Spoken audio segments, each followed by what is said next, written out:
Hi Tauruses, how are you? So I'm sensing for you, Tauruses, that there's something that has been rather emotional around your family and home life. And that could mean a whole bunch of things. It doesn't have to mean when you were younger, it doesn't have to mean last year, but there's been something in your home life that has been pretty impactful for you. And now that Chiron is back from Pisces, so there was a very emotional time last year, is basically what I'm saying. Something happened, then there was a very emotional time relating to your neighborhood, your friends and family, your networking groups. And now it's moving back into Aries in your 12th house, which is the house of spirituality and hospitals and psychiatric wards. So I'm like, I know a couple Tauruses that are having family issues with health, and there's hospitals involved and even deaths involved due to age, right? But like, I'm just really curious for all the other Tauruses that are going to watch this, like, how is this impacting you? Like, if that's not the case, like if a parent isn't getting older and you know, sickly or something, which God forbid, that's like, I don't want any of that to happen to anybody, but if that's not the case, then what is that for you? Because this is a transit that is going to be impacting you and those around you for a while. And I'm very curious what that is for you. I am. Alright, Tauruses, let's talk about this. Let's go. It's time to go. Bottom of the deck, Three of Cups. Now, honestly, it is of no surprise to me that the Three of Cups, the card of socializing, friendship, celebrating, eating and drinking and being merry, right? It is of no surprise to me that that card is reversed as your overall energy, specifically because of this Chiron transit, okay? This is probably next for you, but right now, after coming through, all right, I gotta tell you, actually, one of my really, I actually consider her a close friend. Taurus, and her mother died last year, and she took care of her for a number of years. And her mother died, and she was her caretaker. And then not months later, her sister gets very sick and is in and out of the hospital with major surgeries, and was also staying with her for some time. And this was like recently, like last month. And now she has now gone back home. Her sister has, so now she has her place to herself. And she says, you know, she does spend a lot of time thinking about her sister and her mom. And it's also lonely in the house, but it's also, she likes to have the freedom that no one's there. But it's really interesting that, I mean, it's not interesting, but it just goes to show, like, with this Chiron transit, like, there were some pretty difficult aspects in her home life, in her neighborhood where she lived. And now that it's back in Aries, there's freedom associated with it, but it doesn't mean that it's still in the 12th house, so she's still dealing with it. She's still dealing with hospitals, right? She's still dealing with the spirituality of someone moving on, and potentially a second person moving on. It hits home. And so I'm really curious, Tauruses, leave your comments below. I'm really curious what this means for you, even if it's in the same arena or if it's different. I remember, so when the Chiron transit actually took place, oh no, it wasn't Chiron, it was Uranus transit, like the day it actually took place, one of the aspects for me was that I'm likely to get into car accidents, and it was really so annoying, actually, because that morning I literally I backed out of my driveway and I drove into my neighbor's car. Like literally drove right into my neighbor's car. Because I was pulling out, stupid, I was an asshole, I was on my phone, and it was raining, and so by the time I looked up and my car was going forward and I slammed on my brakes, now had the road not been wet, I wouldn't have slid. But the road was wet and it had started raining, so usually there's that cover, right, of oil on the road, so they're really slippery. Just crashed right into it. And I was like, you have got to be kidding me. You've got to be kidding me. And it was funny because it was impacting it was in my 11th house of neighborhood, conflicts with the neighbors, and such. So this stuff just never ceases to amaze me. So all I'm saying is, Tauruses, leave your comments below, because I am pretty sure there's going to be some stories that are definitely worth sharing and definitely worth reading, because this is kind of a heavy placement for this Chiron for you, okay? So it's of no surprise to me that there could be a sense of wanting to isolate a little bit. Okay. In the past, Six of Pentacles. Yeah, with respect to this, and could be loved too, with respect to this, there is a sense of reciprocity. I mean, if you're dealing with something like the story I was just telling you about, I mean, there is this, in the past, it's like giving, and now, you know, there's a huge sense of release, but also understanding that something might be coming back towards you because of all the giving that you have been doing. Okay? It doesn't have to be immediate. Like, karma is not immediate. It's great when it is, but when it's not immediate, you have to understand that it comes in its time, and it's worthy time and deserved time.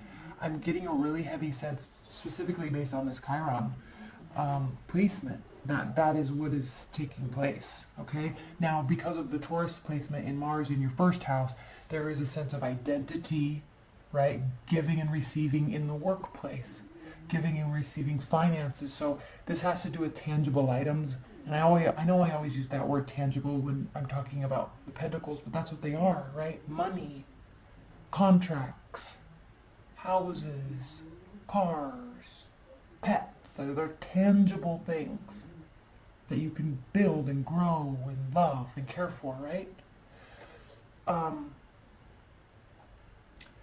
So if this has to do with work for you, there's going to be a very even balance in the workplace in terms of effort and payment and coworkers stepping in and you stepping in.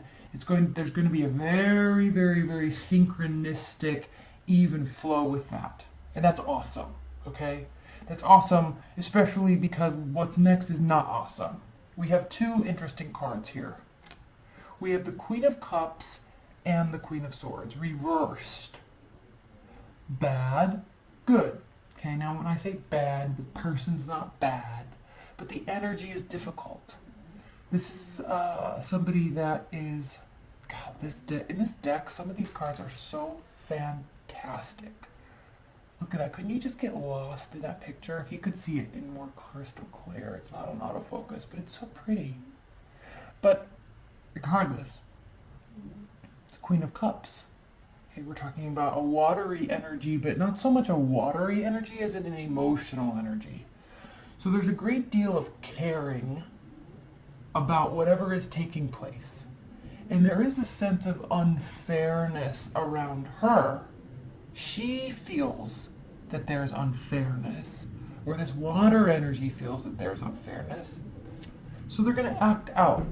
And how does a water sign act out aside from extreme emotional tantrums and verbal tantrums, yelling, screaming, like hot-headed behavior, okay?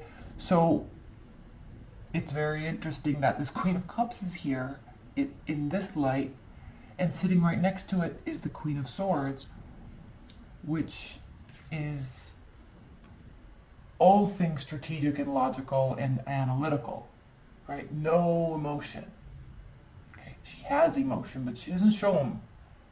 She doesn't show her emotions. She would rather take the practical, logical approach to anything. So we have some extremes here, extreme logic and analytics, and extreme emotion. So you could be taking on these two energies. This could be you and friends. This could be you and a lover. Okay, just because these are females doesn't mean they're females. In the private reading, usually the queens do represent females and the kings do represent males. But my purpose for saying that is with respect to reciprocity this month. There's going to be some emotional moments and some heated conversations. And I specifically say heated conversations because Mercury is in Pisces, is moving into Pisces in your 11th house. Again, your house of networking and neighborhoods and friends. All right? Friends and family. Like your people. Your day-to-day goings on with people. Mercury is the sign of communication is moving into a very watery, very emotional space. What's beautiful about that is Pisces is a very understanding energy. So that could be why we are seeing this hot, rash, explosive energy being crossed by the Queen of Swords, because somewhere in the middle between these two energies is actually a perfect balance. A perfect balance of communication, a perfect balance of action, and reaction, assumption, right, and logic. There's a good balance there. So we'll clarify this more in the extended to talk about if these are two separate people or if this is one way of you being this month. We'll talk about that in more detail. But, we've got some hot-headedness here, okay? Grounding your month is the Ten of Cups. So in the Ten of Cups reversed, this is a month that while things may seem more balanced, they definitely don't seem, they're not going to be kind of the ultimate scenario to make you the most happy. So if we are talking about a relationship, there's some balance there, but it's enough to make you feel a little emotionally imbalanced, and them maybe too.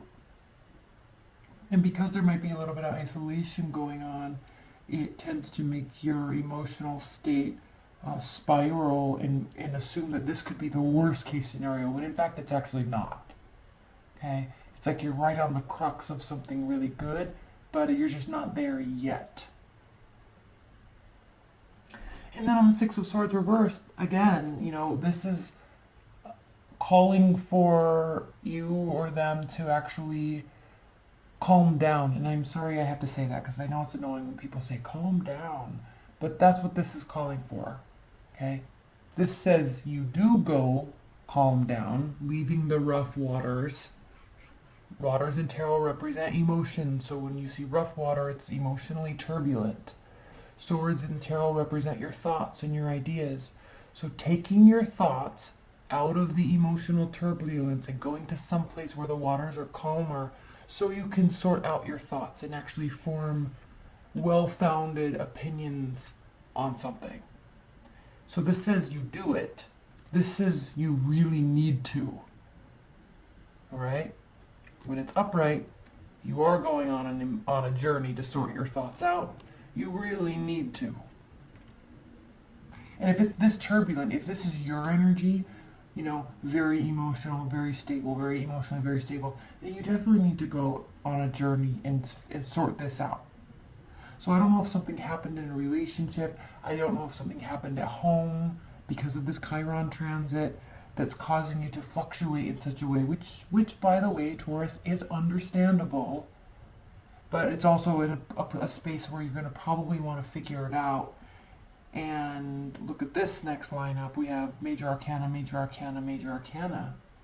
So in your future placement, we have the Chariot. So another water sign represents Cancer. And swift decision, swift movement. So the good news is, I think there's some awareness that this needs to even out a little bit. This, whatever this is for you, needs to even out a little bit. And I kind of am likening this, the Chariot card, to the Six of Swords, in that you're hearing this message that there is an actual need here to get away and clear one's thoughts. Okay, so you're going to have some things to sort out, and probably some emotional things to sort out this month. And I'll pull clarifiers on these in the extended, because I think these two cards are pretty big this month for you, as well as these, of course. Now, how you view yourself or the situation is the Emperor. This is the card of Aries. It's the card of, it represents action, control, leadership. I mean, think of an emperor leading, he leads an empire, right? Not a city, not a town, not a state. He leads an empire. So the way you're viewing the situation is that you have it all under control. So that's a very good mindset to be in, and a good energy flow to be in. However, this is even better. I was going to say however because I thought it was upright.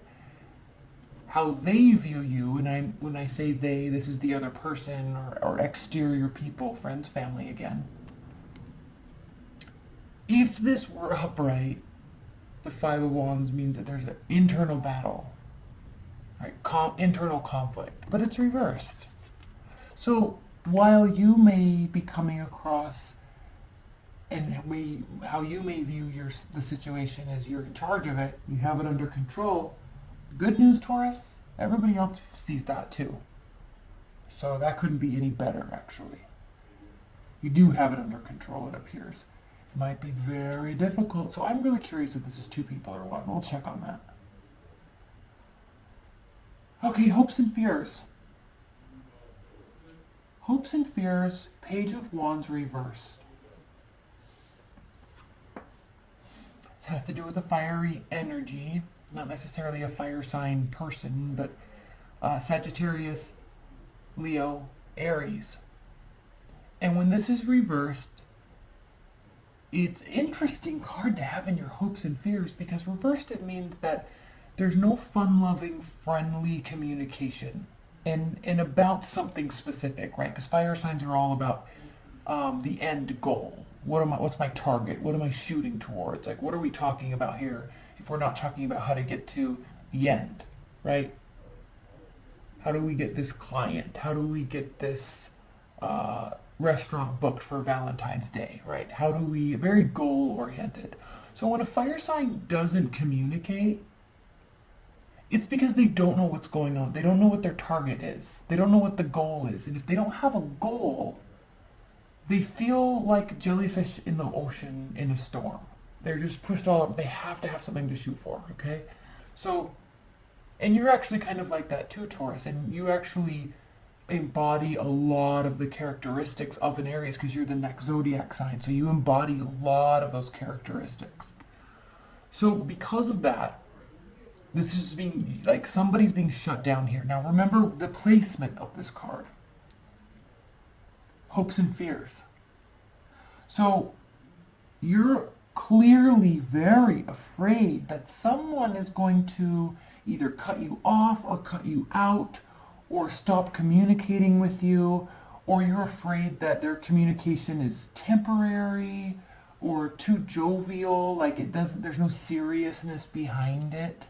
So that's definitely a fear. And then, you know, maybe you're also hopeful that they do stop talking. Like, we could look at it that way. There could be somebody at your, in your neighborhood, like a neighbor or work or something that just never stops talking. So that's interesting. Oh, these cards are so beautiful to me. They really are. So in your outcome, Taurus, we have Temperance. And this is a beautiful card to have as your outcome because it actually seems like you are able to maintain a lot of self-control. And it kind of seems like you've been through the emotional ringer lately.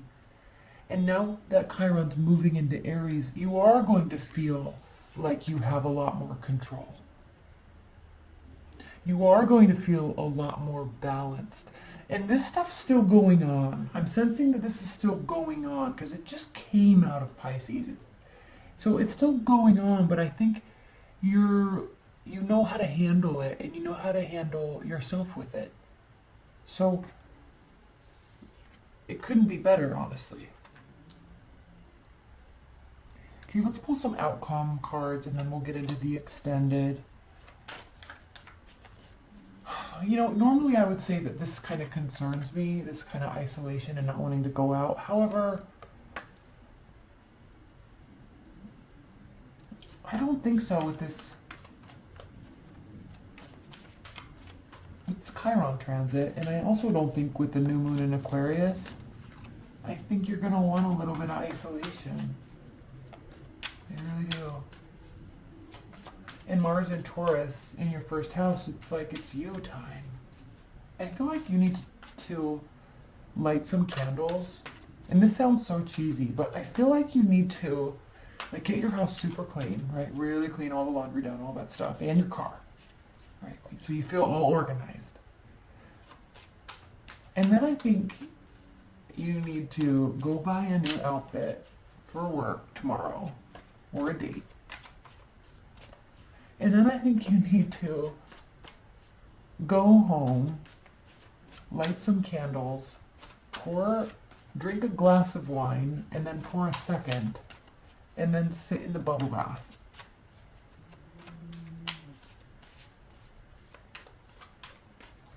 That's what I think you need to do. Right here. That's what I think you need to do. Okay. Let's pull some outcome cards. Before we get into the extended, Spirit and Universe, what are the outcome messages for Tauruses in February 2019? Outcome messages for Tauruses.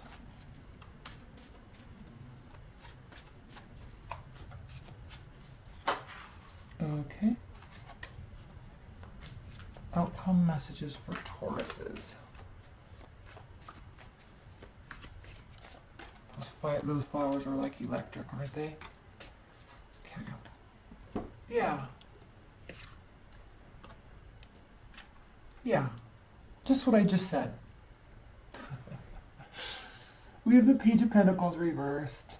Similar to the Page of Wands, but this does mean that like you're just not talking to anybody. And Justice, so this is kind of saying things are going to work out in your favor. And here when I was talking about karma in the workplace and even balancing things out or balancing the money out or, you know, a slight shift in money or something like that, that's pretty big. And I think that's relating to this Justice card where things are going to work out in your favor and you don't need to force things, you know, and I think that's what you're doing here. You're stopping. And you're just gonna take care of you, you know, like with the bubble bath and the wine. And you're not gonna have any regrets about anything in the past. In fact, you're actually choosing, when this is reversed, you're actually choosing to turn around and look at the positive. So there's a shift in mindset here too. All right, Taurus.